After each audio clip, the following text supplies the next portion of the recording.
What's good, fight fans? Sash's Corner. Shout out to the LDBC. And last night was an interesting fight. I said it was going to be an interesting fight. Um, the fight played out the way that I thought it was going to play out. I said the fight was going to go 4 rounds, giving Charlo the benefit of the doubt. I initially thought the fight was going to go 6, but I said 4. Give him the benefit of the doubt. The fight went the distance. It went all 12 rounds. And I said during my prediction video that since Adams is already a shorter fighter and he's a lot shorter than Jermall Charlo, his defense is tricky. I said he gets very low on defense, and that's what he did this whole fight. I said he gets very low on defense and it's going to be very tricky. But I believe Jermall Charlo will adjust correctly and figure him out.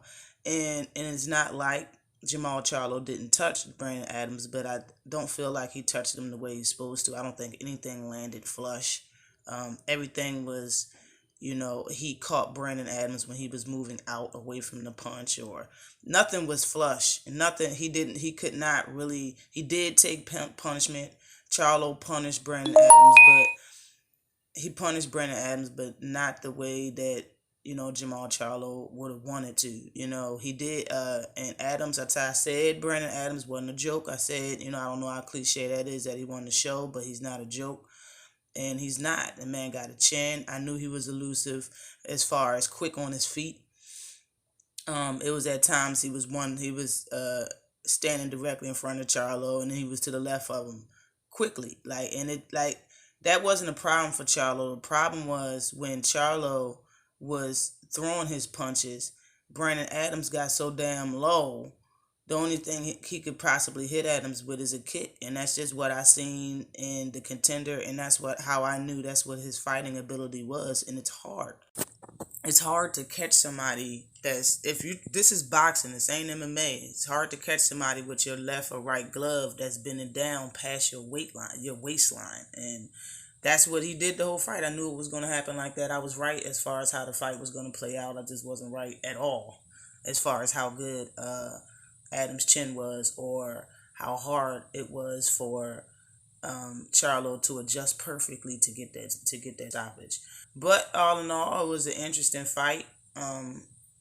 I believe the only thing that Charlo, I was saying that Charlo abandoned the jab, and it's because he hurt his hand, so that's very understandable. But both of the Charlos need to not load up so much, and just sometimes throw a punch slow, throw a jab slow, throw one weak, just so you can land it and come back with something more powerful. Not all of your punches got to be the same speed, and that's a good thing that they're not the same speed. Sometimes it's a good thing that they're not all the same power. Like Deontay Wilder and Brazil, when they were fighting, it's like Brazil was like, "That's all you got. That's all you got," and Deontay Wilder honestly just didn't give him the heat yet. You understand what I'm saying? So Brazil in the first round thought the shit was sweet immediately, because he thought he was taking Deontay Wilder's best punches, and he was just taking punches. It wasn't his best punches. It was punches with a little bit of heat on them, but not that fire, not that cook up. So when he thought shit was sweet, and threw a lazy ass uppercut, that's when he got caught with that cook up and that straight right hand from Deontay Wilder.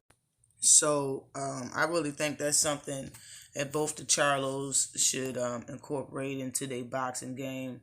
The switching up of speed of punches and power of the punches, because it seems like every time Charlo's really about to throw some heat, he hesitates for a split second. Even when he knocked down Julian J-Rock, even when he dropped J-Rock with that uppercut, it was perfect, because J-Rock threw a 1-2, and he hesitated for a second and threw his uppercut. But if he would have threw one punch instead of a 1-2, the uppercut wouldn't have landed, in my opinion. You know what I'm saying? He pauses for a second and then throws everything. And sometimes his brother, Jermall, is a little hesitant when he throws his punches, and the hesitation is just them powering up. It's just them getting they Super Saiyan on. That's all it is. It's because they want to sit down. All of it is power shots. Just saying, some of them shots need to be regular shots sometimes, just to throw your opponent off. But all in all, lines only. The champ is still the champion. He's the regular. He's the big champ now. The WBC. He does have that prestige green WBC title, and he got the big boy now. Because Canelo ran so damn much, they just upgraded Charlo. Like, yeah. But yeah, all in all, I still want to see Charlo fight.